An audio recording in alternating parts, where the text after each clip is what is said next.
Hello, good morning, सुप्रभात आप सभी को। मैं आज आपके सामने फिर जीव विज्ञान विषय के अंतर्गत बहुत ही महत्वपूर्ण क्लास को लेकर के आया हूं, जो कक्षा 12 तथा कक्षा 10 के विद्यार्थी को लिए अत्यंत महत्वपूर्ण क्लास है।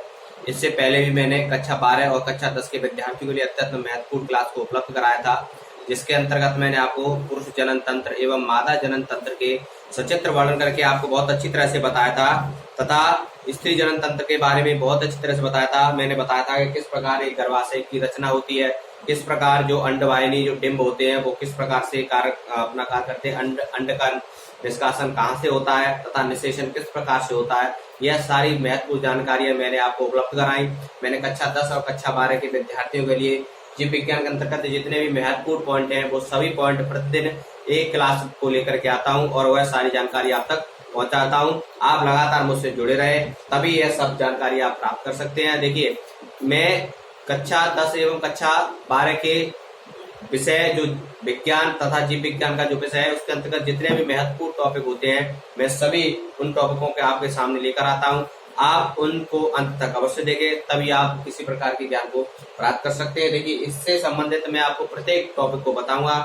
जैसा कि आप ये चित्र देख रहे हैं, यह स्तन ग्रंथि जो मानव होते हैं उनमें जो स्तन पाए जाते हैं, स्तन ग्रंथि जो पाई जाती है उसका सचित्र वर्णन करके मैं आपको आज समझाऊंगा।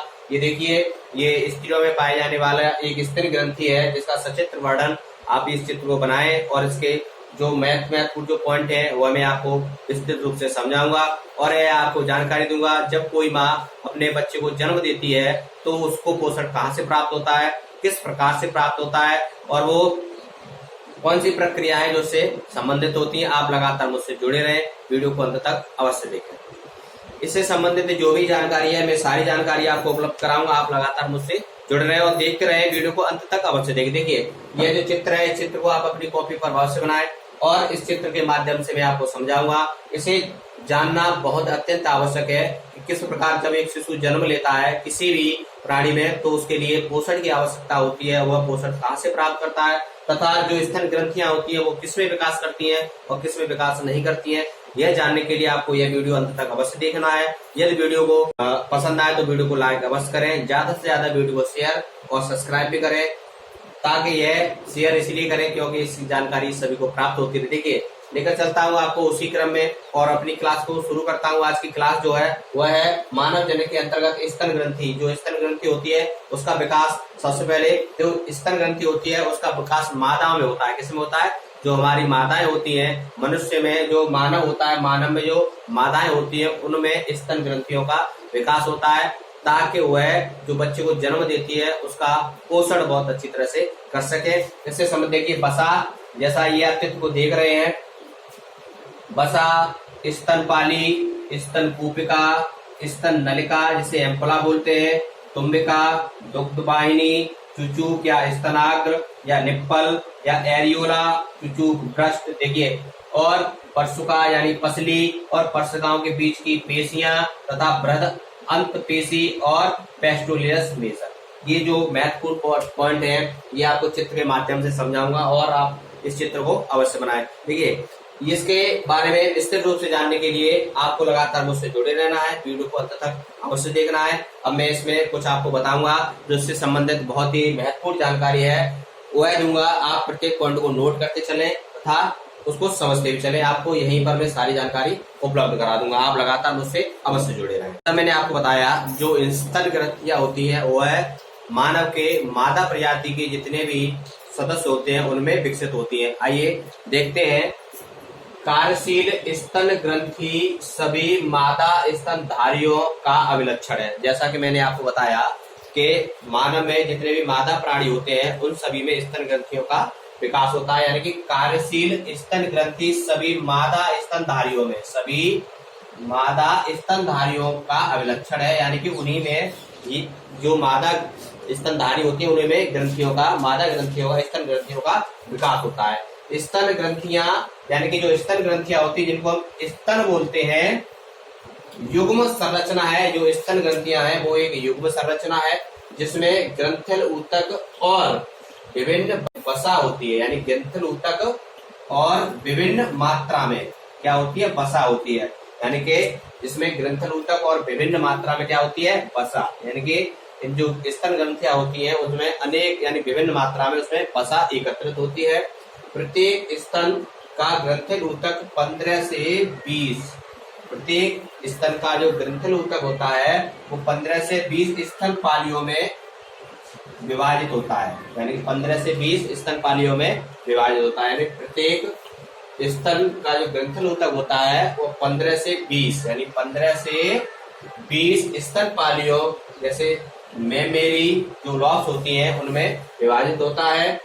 इसमें कोशिकाओं के गुच्छ होते हैं। इसमें क्या होते हैं, जो हमारा स्तन ग्रंथि होती है, जो स्तन होता है, इसमें सब कोशिकाओं के गुच्छ होते हैं, यानी कोशिकाओं के गुच्छ होते हैं। कोशिकाएं गुच्छों के रूप में पाई जाती है, जिन्हें हम कूपिका बोलते हैं। क्या बोलते हैं, जो कोशिकाओं स्तनों में जो कोशिकाओं के गुच्छ होते हैं उनको हम क्या बोलते हैं, कूपिका बोलते हैं। क्या बोलते हैं हम, उन्हें हम कूपिका कहते हैं।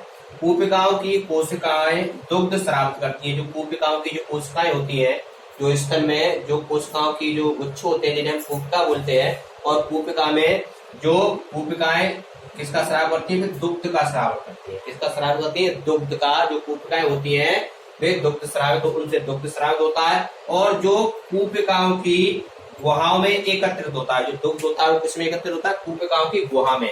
यानी कि जो कूपिकाएं की गुहा होती है, जो कूपिकाओं की गुहा होती है उनमें दुग्ध स्राव होता है, दुग्ध एकत्रित होता है। जो कूपिकाओं की गुहा होती है, जो कूपिकाएं गुहाओं में एकत्रित होता है, जो दुग्ध होता है वो किसमें एकत्रित होता है, कूपिकाओं की गुहाओं में एकत्रित होता है। कूपिकाएं स्तन नलिकाओं में खुलती है। जो कूपिकाएं होती है वो किसमें खुलती है, स्तन नलिका।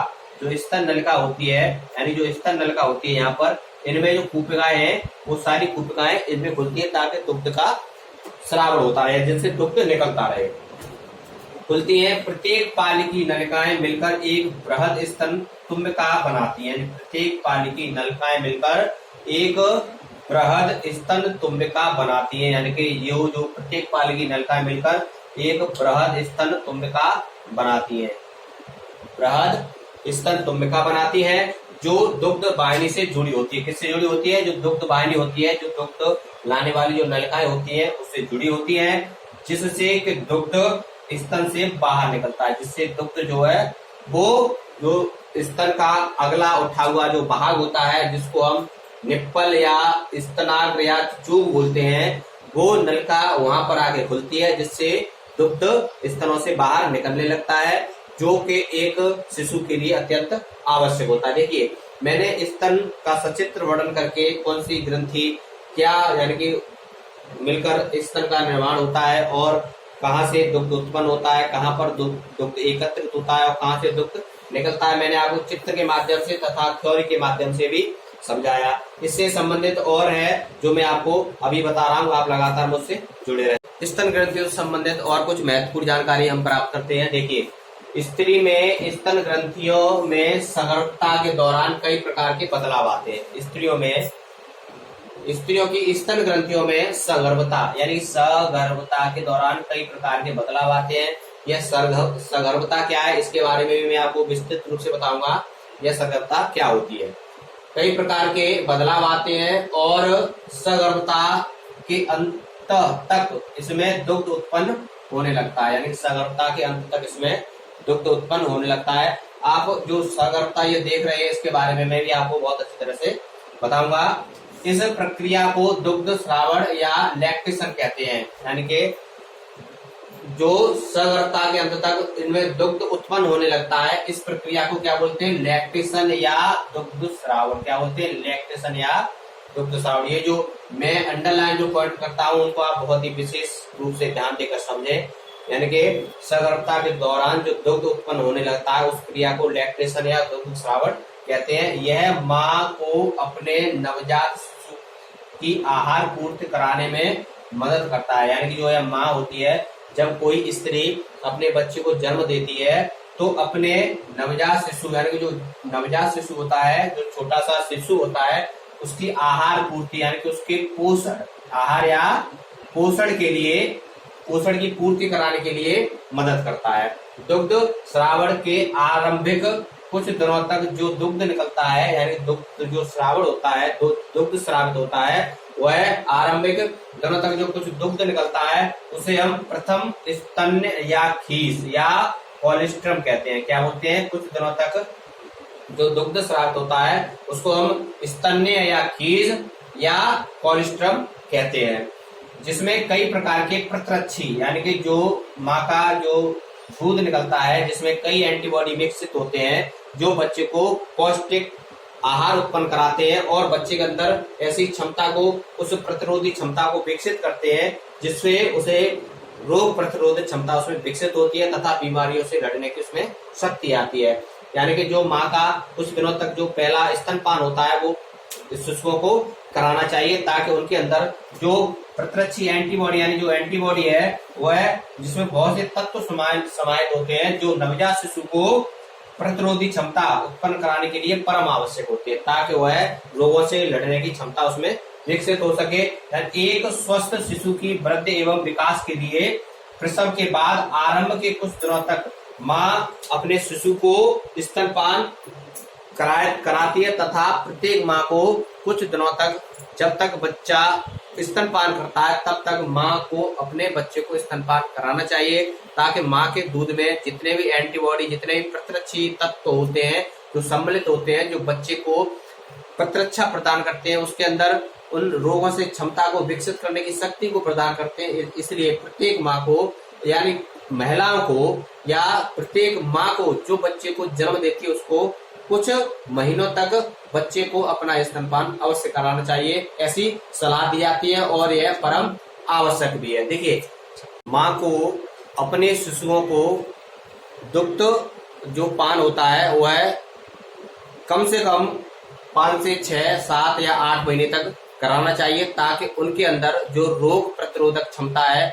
वह बढ़ सके। देखिए, इसमें जो एक पॉइंट आया था मैंने आपको बताया था कि मैं अभी इसे समझाऊंगा, सगर्भता क्या होती है, इसके बारे में भी जानेंगे। आप लगातार मुझसे जुड़े रहें और देखते हैं सगर्भता क्या होती है। देखिए, पहले मैं आपको इसी प्रकार समझाता हूँ। सगर्भता होती है उसे बोलते हैं गर्भ धारण करने के बाद जो माह होते हैं, यानी कि गर्भ जब मादा किसी गर्भ को धारण करती है उसके बाद की जो समय होता है उसे बोलते हैं सगर्भता। इसके अंतर्गत क्या जो महत्वपूर्ण बातें हैं मैं आपको बताऊंगा, आप लगातार मुझसे जुड़े रहें। अब है सगर्भता। जैसा मैंने आपको बताया सगर्भता क्या है उसके बारे में जानते हैं।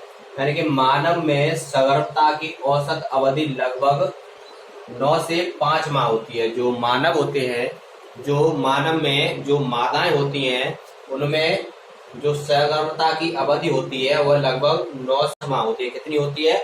9 से 5 माह। जो मादाएं होती हैं उनमें सगर्भता की अवधि क्या होती है? 9 से 5 माह होती है, जिसे गर्भावधि कहते हैं। क्या बोलते हैं? गर्भ धारण करने की अवधि। गर्भ धारण करने के बाद जो समय होता है उसको हम गर्भावधि कहते हैं, जो लगभग 9 से 5 महीने की होती है। सगर्भता के अंत में गर्भाशय में जोरदार संकुचन होने के कारण, यानी सगर्भता के अंत में, यानी गर्भ धारण करने की जो अवधि होती है उसके अवधि के अंत में गर्भाशय के जोरदार संकुचन के कारण, जो गर्भाशय होता है उस गर्भाशय में जोरदार संकुचन होता है, उसके कारण गर्भ बाहर निकल आता है। जो भी गर्भ होता है, जो मादाएं होती हैं जो गर्भ धारण करती हैं और मादाओं के शरीर के अंदर जो गर्भ होता है वह गर्भाशय के जोरदार संकुचन होने के कारण वह शरीर से यानी गर्भ से बाहर निकल आता है। गर्भ के बाहर निकलने की इस क्रिया को शिशु जन्म या प्रसव बोलते हैं। क्या बोलते हैं? गर्भ से बाहर निकलने की इस क्रिया को शिशु जन्म, यानी कि जब कोई मादा के गर्भ से कोई गर्भ बाहर निकलता है तो उसको हम शिशु जन्म या प्रसव बोलते हैं। क्या बोलते हैं? प्रसव। जैसे बोलते हैं पार्टुरेशन, जिसको हम प्रसव बोलते हैं, शिशु जन्म बोलते हैं या पार्टुरेशन बोलते हैं। यानी कि कोई भी गर्भ जब बाहर निकलता है गर्भाशय से उस क्रिया को शिशु जन्म या प्रसव या पार्टुरेशन कहते हैं। पीयूष ग्रंथि से स्रावित जो ऑक्सीटोसिन हार्मोन्स होता है तथा कार्पस ल्यूटियम से स्रावित जो रिलैक्सिन जो हार्मोन्स होता है वह प्रसव पीड़ा को प्रेरित करता है। यानी कि प्रसव पीड़ा को प्रेरित करने वाले दो हार्मोन्स हैं जो ऑक्सीटोसिन एवं रिलैक्सिन जो हार्मोन्स होते हैं वो प्रसव पीड़ा को प्रेरित करते हैं और यह पीयूष ग्रंथि से स्रावित होते हैं। मैंने आपको सगर्भता के बारे में बहुत अच्छे से समझाया। जो सगर्भता होती है जिसे हम गर्भावधि बोलते हैं, यह मानव मादाओं में 9 से 5 महीने तक की होती है और गर्भावस्था के अंत में गर्भाशय में जोरदार संकुचन होने के कारण गर्भ जो होता है वो बाहर निकलता है, यानी गर्भाशय से गर्भ बाहर निकलता है और उसी को हम बाहर निकलने की जो प्रक्रिया होती है उसको शिशु जन्म या प्रसव कहते हैं। और प्रसव को जो प्रभावित करने वाले जो दो हार्मोन्स हैं जो पीयूष ग्रंथि से स्रावित होते हैं, जिसको हम ऑक्सीटोसिन या रिलैक्सिन हार्मोन्स बोलते हैं, जो प्रसव पीड़ा को प्रेरित करते हैं जिससे शिशु जन्म लेता है। मैंने आज आपको बहुत ही जीव विज्ञान और कक्षा 10 तथा 12 से संबंधित बहुत ही बढ़िया जानकारी दी, बहुत ही महत्वपूर्ण जानकारी दी जो कक्षा 12 एवं 10 के विद्यार्थियों के लिए अत्यंत महत्वपूर्ण थी। यदि आपको वीडियो यह पसंद आया हो तो वीडियो को लाइक अवश्य करें, ज्यादा से ज्यादा वीडियो को शेयर करें तथा वीडियो को जो चैनल को सब्सक्राइब भी करें ताकि प्रत्येक जानकारी या प्रत्येक क्लास जो मैं आपको उपलब्ध कराता हूँ आपको आपके पास पहुंच जाए और वह सब जानकारी आप प्राप्त करते रहें। वीडियो को अंत तक देखने के लिए बहुत बहुत धन्यवाद।